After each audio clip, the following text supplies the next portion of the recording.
This is a Zenolink data view analysis for David Spitz. This is for a golf swing that was collected in October of 2014.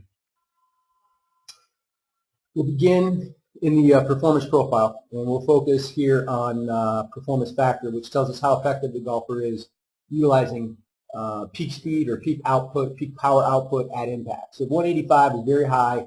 It's a combination of the percent of maximum club head or linear speed and the percent of maximum angular release speed.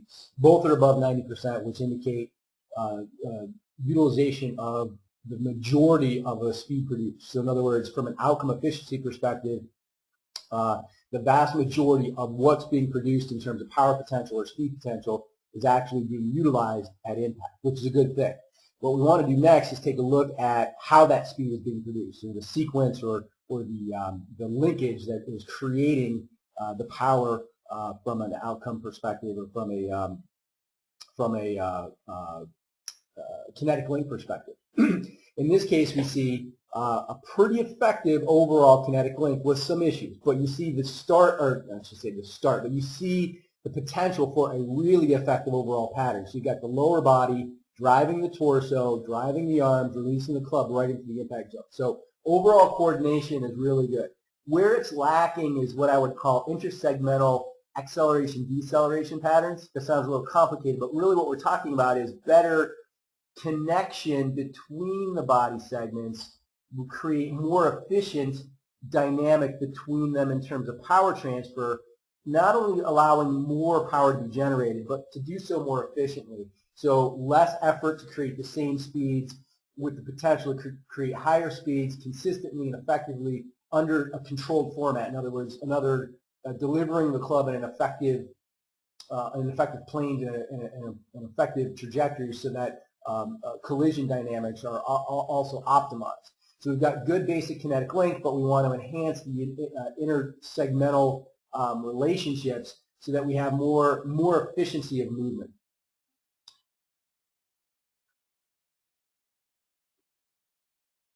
What we see here is or I should say what we go to next is the lower body mechanics. Now, lower body mechanics are going to be a function of the relationship between weight shift, or the movement of the center of mass along the target line, and the rotational forces, the rotation of the pelvis itself.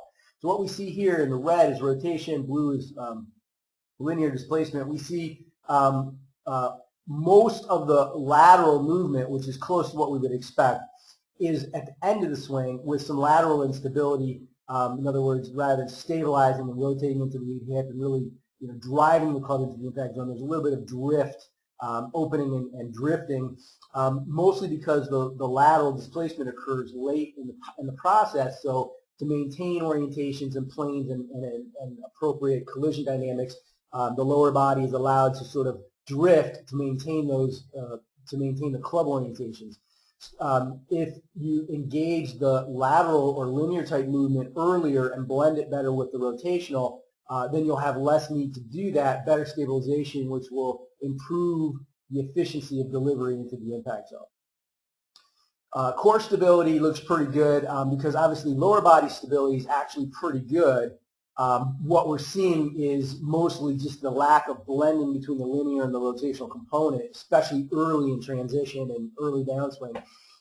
Posturally, you've got a little bit excessive left bend, but not much, and that has to do with just the stability and the amount of lower body rotation more than anything.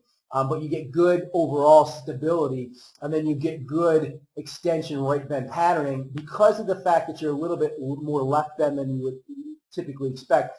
And because the lateral movement is late in the swing, you're getting a little excessive on the rate of right bending, maybe a little excessive on extension, but mostly right bending, although posturally at impact you're in a good place. So we want to improve the linear rotational dynamic of the lower body, and as a result you're going to see an improved core stability. So not a lot of change needs to occur there, but as some of the intersegmental relationships are developed, better efficiency kinetic linking, you're going to see as a function of improving those, better lower body dynamic, which is going to create a slightly better core dynamic, all again improving power output, but more importantly efficiency of movement and consistency of movement. Core loading is pretty good considering it would get better as we improve that relationship. So the lower body will look a little bit more like this. A little more speed, a little bit of decel, facilitating a better combination or connection to the torso. Same thing with upper body. You're getting a reasonable load, but the better the torso provide that relationship to the arms, the better we get muscular interaction, pre-stretch, and output. The last thing we'll take a look at here is the trajectory of speed. So really what we're looking at here is the delivery of the speed that's being produced. I'll just go ahead and move this into downswing just so we can just take a quick look on the video what we're describing. But we're plotting the three-dimensional movement of the club head in space as well as the club shaft and obviously the body. The club head, as it comes into impact, has speed. That speed can be broken into direction. So you have applied speed. This directions are X along the target line, Y up and down, Z inside out, outside in. And so you see a very kind of even up and down, in and out movement, which means the club is tracking very nicely around the core, very consistent plane, not too steep, not too flat. Delivery of speed is maximized through the impact zone. You get a little bit of early contacts. You see these up and down, in and out, crossing just a little bit below the x-axis or the zero axis there, which would indicate missing the connection just a little bit. So you've got some tendency towards downward impact collision, which, you know, again, you'd like it to be maybe a little flatter or even just a hair up with the driver. It's not huge. It's well within norms.